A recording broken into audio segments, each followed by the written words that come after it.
Shalom. May the good Lord be with you. Let us make a short prayer. Mighty Lord, we thank you for the blessings. We thank you for the graces. Lord, empower each person. Fill them with your mighty love and touch. Harabashikalakalakalakalababababashiri galagalagala. Harabashiri galagalagalagalagalagalagalagalagala. Rababababishi galagalagalagalagala.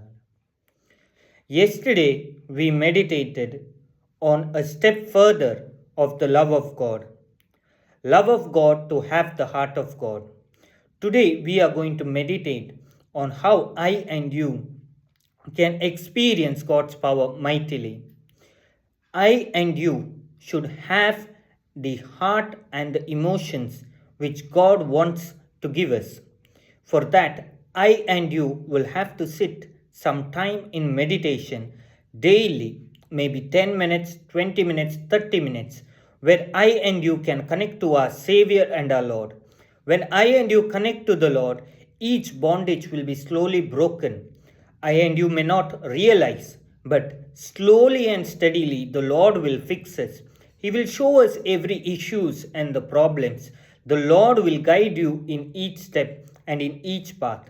And when you grow deeper, He will lead you more into fulfillment and break greater bondages what you had not been aware of. Therefore, let us make an attempt from today to meditate on the Word of God, meditate upon God, and to meditate upon His principles that will lead us to success. At the same time, let us also meditate at every instance each day where I and you have sinned, so that we can bring forth a change in our life and we can amend our actions henceforth, so that I and you will be able to connect to the Savior and live a life pleasing unto God. Shalom.